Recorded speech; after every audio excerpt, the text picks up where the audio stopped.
Hey everyone, I'm back, and today we're going to be talking about The French Connection. And this movie came out in 1971 and is directed by William Friedkin, the same director as The Exorcist and Sorcerer.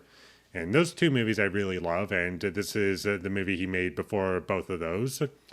And I enjoyed this movie. I didn't love it like I love Exorcist and Sorcerer, but I did get enough out of it where I can say this was a pretty good movie, and it also won an Oscar for Best Picture, and also I believe Gene Hackman won for Best Actor, which I'm happy about. And he was definitely my favorite part of the movie for sure, and it was great seeing him on screen, and Roy Scheider, he's great in it too, and the film is very well shot, it looks nice throughout, and it's very well made technically, and there's chase scenes that I think are really great, and I believe they were done so in a way where the actors were like in actual danger. And you do feel it when there's like a chase scene in the last 40 minutes of the movie when Gene Hackman is chasing something. I'm trying not to spoil anything, but that's easily my favorite part of the movie. And it's just a nonstop, just ride of action, and it's just so intense and crazy, and you feel it while watching the movie. And I just loved it from that moment, and the action overall is very well handled, and you do feel as though characters are running really fast in this movie. I feel as though that's captured pretty well, and the music was good in the film. I didn't think it was consistently great or used perfectly in a way that I feel benefited every scene that it was in, but it was good overall on its own. And overall, I like the second half better than the first half. I just feel as though the first half has a lot of things that are either good or just not that interesting to me. And in the last 40 minutes, it definitely picks up and redeems itself and makes a pretty satisfying film for me overall.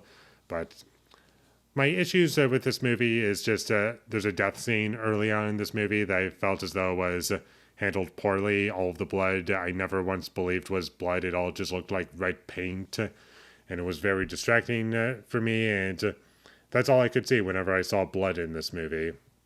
And despite this movie being an hour and 40 minutes, there were still points where it was dragging, and it did also get a little bit repetitive for me at times, which is something that is kind of off, which is something that's kind of odd whenever you watch a movie that's under 2 hours. It gets repetitive somehow. Don't ask me how that happened. And the story itself was fine. It kept me interested for the most part, and I wasn't upset with how the story was handled. It was mostly just fine, just a standard crime thriller, I guess, and it works well enough as that. And I should also mention that I have tried to watch this movie before, but gave up. I thought it was about halfway through when I gave up, but apparently it was in the middle of the chase scene that I was praising. And I was like, oh wow, I got a lot further than I thought I did. I don't know why I gave up. I was just not that into it, but now I know why. It's because I wasn't really connecting with it all that much, and I just got kind of bored, and maybe possibly I was just wanting to do other things, and I can definitely see that happening for myself, because overall this is just not the type of film that is my go-to. Like when it comes to crime thrillers, they're usually not my favorites.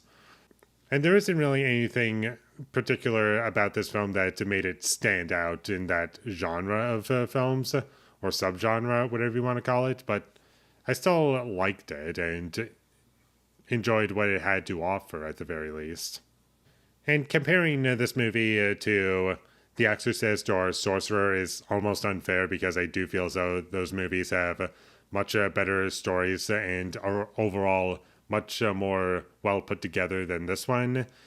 And those movies, I'm interested from the moment they start to the moment they end, and I could list off a bunch of reasons as to why they work for me. But I don't really want to do that, because I feel as though if I talk for too long, then I'll begin to spoil those movies, and it'll be more of a discussion on The Exorcist and Sorcerer and less about this movie, The French Connection. And I'm sure you all clicked on this video to hear me talk about the French Connection, but I really don't have too much to say about it. It was pretty good and I liked it. And did I think it deserved to win Best Picture? Out of the ones that I have seen, there's only one other Best Picture nominee that I've seen, and that was A Clockwork Orange. And for those who don't know, that is my currently second favorite movie of all time.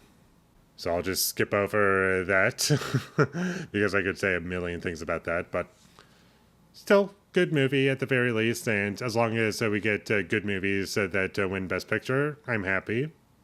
And that's about all I have to say about The French Connection. It was good, and I'm glad that I finished it finally, and I would recommend it to you.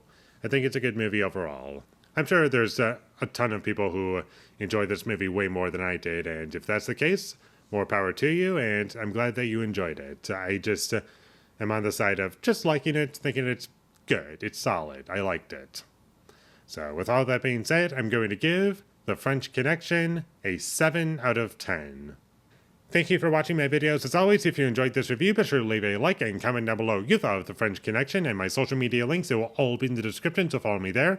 And last but not least, subscribe to be a part of Foley Nation, and I'll see you when I get my next review up, and that is going to be for The Handmaiden by Park Chan-wook from 2016. So look forward to that, but until I get that up, thank you for watching and have a great day.